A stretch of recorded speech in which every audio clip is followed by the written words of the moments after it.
Good evening, YouTube. What the crap's going on? HeirofCarthage here. Actually bumped into Wowaz in matchmaking, and this guy is the one. I want to say he's the one that introduced me to the Vampire Death Star back in patch 1, though I could be wrong. I think it was him. He sent me some other really unconventional armies, so I was interested to play against him. I didn't. He readied up because I don't think he recognized me. I was using a different name.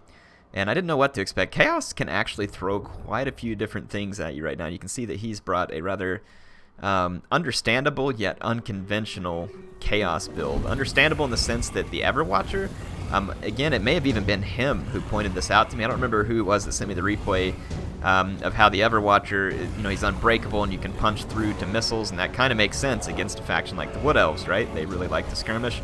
This guy has a resistance to missiles, I believe. Magic resistance, and then missile resistance 70%. He is significantly resistant to missiles. And then he's just got a bunch of chaos spawn. Okay, these guys are fast moving, unbreakable. They are vulnerable to missiles, but again, they can break through lines and they can catch archers. So this makes a lot of sense. At speed 42 they can catch most archers, or at least get close. And then the giants just kind of hammer their way through lords or other stuff like that, because that's what they do. His whole army is quite vulnerable to missiles, but at the same time, he has some means to handle missiles. And when I saw his army, I was like, yeah, I'm not going to march towards him and meet him on the hill. I'm rocking Durthu over here, and I have a Flock of Doom with Durthu. And then I brought a Branch Wraith, too, and I didn't have time to optimize his spells, so it's just a Branch Wraith with all the fixins, like he's got all of his spells. I'm trying to remember where I even put him at. Oh, he's back here. I brought him back a little bit when I saw the Everwatcher because I was worried Everwatcher would try and snipe him. So yeah, I got the Branch Wraith. So he's got one healing spell and then some Lore of Shadows. I think he's a mix of Lore of Life, even though it calls him Lore of Shadows. I think he's kind of a mix. I don't know, I could be wrong. I need to actually look at the Lore of Shadows. In fact, we can do that right now. Lore of Shadows. Yeah, he's a mix. So see character-specific spells. So this is going to be the Branch Wraith. So they're a mix, yeah, of shadows and life is what it looks like. So interesting. Character-specific spells, and then lore spells. Yeah. So there we go. Anyway, he's a fun unit. The Branch Wraith is. So 3 Starfire Shafts. I've got 2 Wild Riders with shields. I don't know why I brought the shields, to be honest. I guess just because they get the extra melee defense, because you're not going to meet a lot of missiles up against. Up against Chaos, but I guess you could meet some of the Marauder Horsemasters or Horsemen or something like that. So he starts moving the Everwatcher forward, and clearly he's looking to get to my missiles and cause as much disruption as possible, and he's going to play pretty aggressively with Everwatcher while the rest of his army walks forward. And he's going to walk, I'm assuming, to try and keep his guys from getting too tired. Everwatcher is one nasty piece of work, isn't he? He looks awesome. It's probably a good thing this guy can't actually fly, because then he would be crazy, crazy good. Let's watch him. He wants to go for a squishy spot in my line and try and get to my archers. I go ahead and let my archers open fire, and I just start hammering him with everything I've got, because I want to lay down some damage. You can see his resistance is significant. And he's going to start running away from me, because he doesn't want Durthu to get him. Durthu will destroy him in a melee fight. And then he starts kind of kiting away from me here. My archers start firing at him, and it's like he's keeping... I don't know if he's doing this on purpose. My guys are firing at him, but every now and then Durthu strays in front of my own archers, and it actually starts causing quite a lot of friendly fire, like right here. I tagged him with a few shots, and plus, I mean, honestly, this is kind of a waste of ammo, because Everwatcher number 1 doesn't have a lot of armor, and Starfire Shafts are good against that. And number 2, he's missile resistant, so him baiting out these missiles is actually damaging my Lord, and benefiting his Giants and Chaos Spawn, who would die much faster than missiles.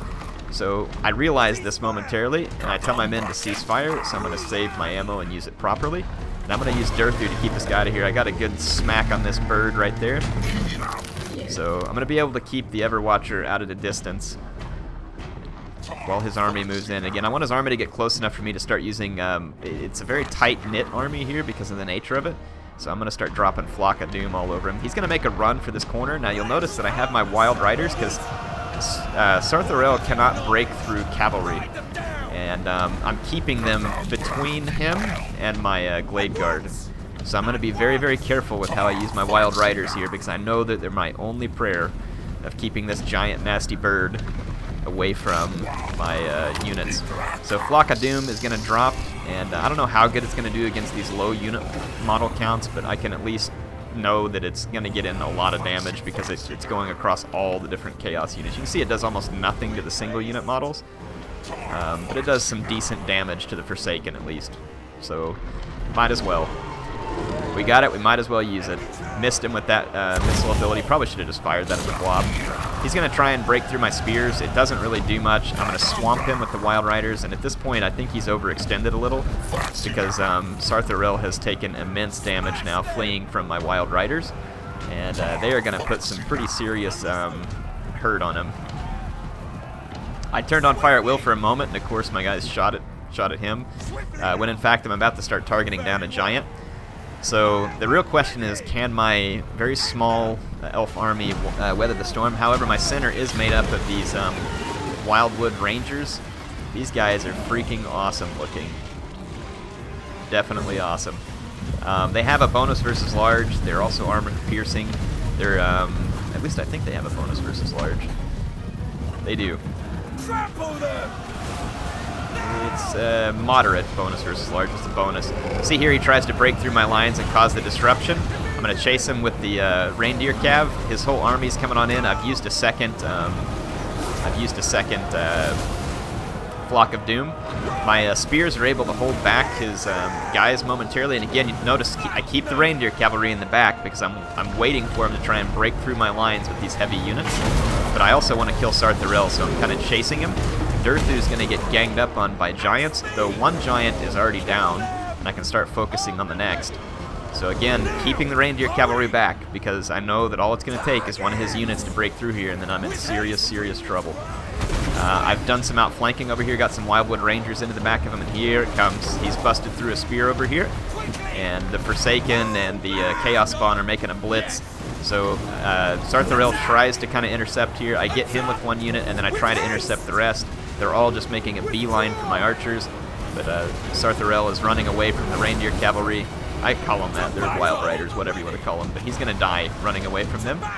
So that's going to be really fortunate for me, and then the question now is whether Durthu can withstand this. The archers being pushed off station is going to give the giants time to start wailing on him, and Durthu is quite powerful. He's got a lot of physical resistance.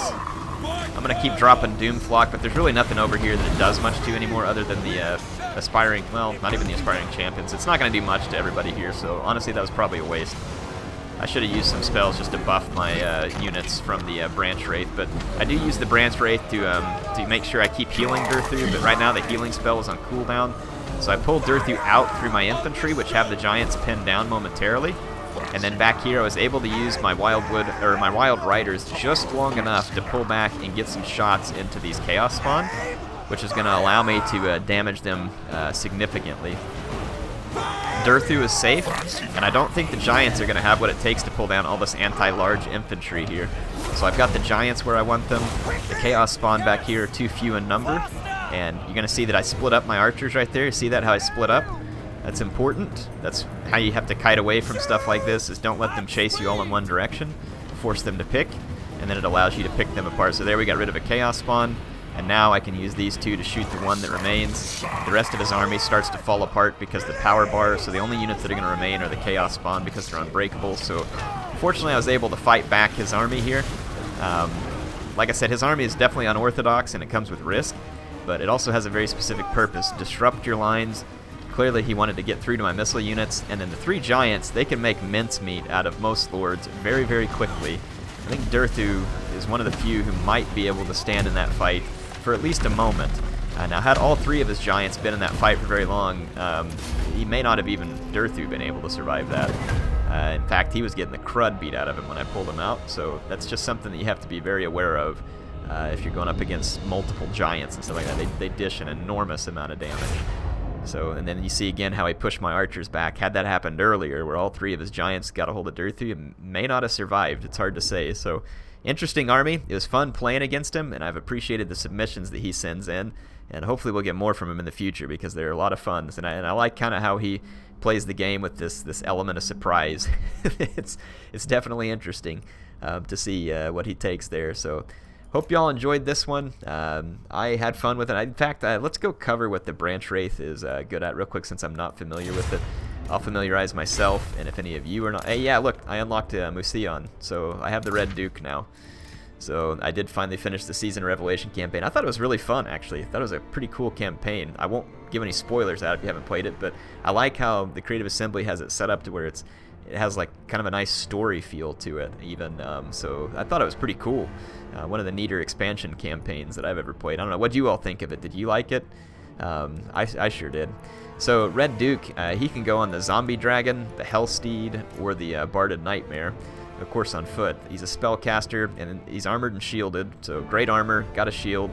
Melee expert, in a melee expert it says they either have very strong attack or defense, and his melee attack and defense are both pretty darn solid.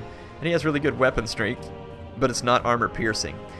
So it's interesting, this guy's not armor piercing, so that means that basically he would beat up really bad, really fast on like a wizard, or someone like Sartharel maybe, because he's got that duelist, or the melee expert. He's also quite fast, it says here, too, and so let's see. If we put him on foot, yeah, 38 speed on foot's not bad. Oh, it's very fast when we put him on these other mounts. I was like, what? Is he just like very fast? But no, okay, sorry, I'm stupid. Yeah, the very fast goes away. Duelist is still in there. So you see this duelist, it's best to use him against the heroes, but again, without that armor piercing, be careful of the hero that he's going up against. Where I think this guy can be the most useful is you get him up on a Hellsteed, and with the changes to the way the spells work, you want Invocation into Heck. Obviously, you bring this Raise the Dead, and you can either overcast it for skeletons, or you can do a normal cast for zombies, and basically you fly this guy around, dropping zombies and skeletons all over the enemy's artillery, or skirmish units, or just to get an attack in the rear penalty. So very cool, and Musion does kind of have like this mustard and ketchup style, mostly mustard colored stuff, and then the Red Duke just kind of almost comes across like Ronald McDonald here in some ways, except a much cooler Ronald McDonald. Sorry for all you Red Duke fans, you're gonna hate me now, but anyway, I was talking about the Branch Wraith, so let's get ourselves familiar with their spells. So if we look at the spells, and we can go take a look at them in the spell browser. This is indeed the one I've seen. So it's 3 Lore of Shadows and then 3 Lore of Life spells. So they are a mixture. I wonder if you can see them from the Lore of Life. No, it just shows them. So I guess they're considered a Lore of Shadows character.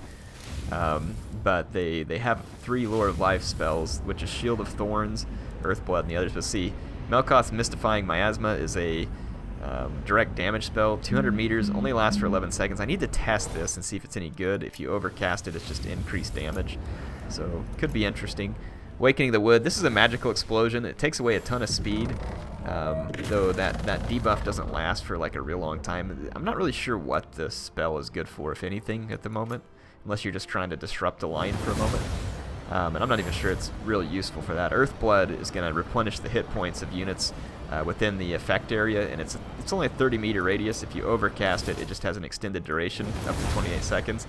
Remember, this is replenishes the hit points. It does not resurrect combatants like Invocation into Heck, so this is going to be most effective on units that have fewer models.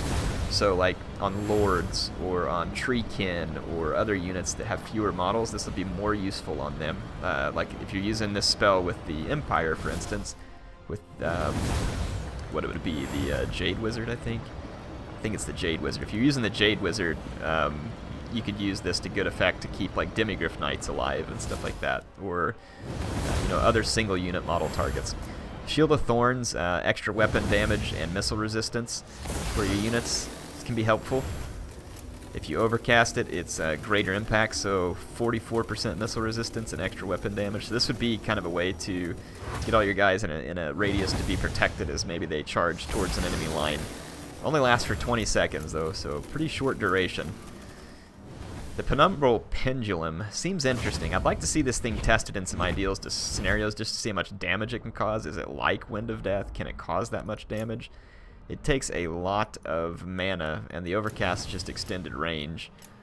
So, again, not sure how much that's worth it. I need to test it some. The Withering takes away quite a bit of armor and leadership, and if you overcast it, it's just an added effect area. So it's only 1 enemy if you do like that, and for 13, that's pretty expensive for what you get out of that. I don't feel like that's worth it at all. And then the overcast, again, it's questionable because there's similar spells that seem like they cost less mana. Could be wrong. The effect looks cool, though. We'll give them that much. Anyway, hope this was useful. Hope you all enjoyed the battle. HeirofCarthage signing out for now. Appreciate MSI sponsoring the motherboard that's helping me record out of this machine. It's awesome of them to help me out. I appreciate you, my awesome viewers, for joining in. Make sure to keep telling me what you want to see in the comments. Keep your eye out for streams. My internet is still stable about a week later, so I may go ahead and start scheduling streams. I'm just worried as soon as I do, they're going to crap my internet out. But keep an eye out for that, and I'll keep you all up to date. HeirofCarthage signing out. See you soon.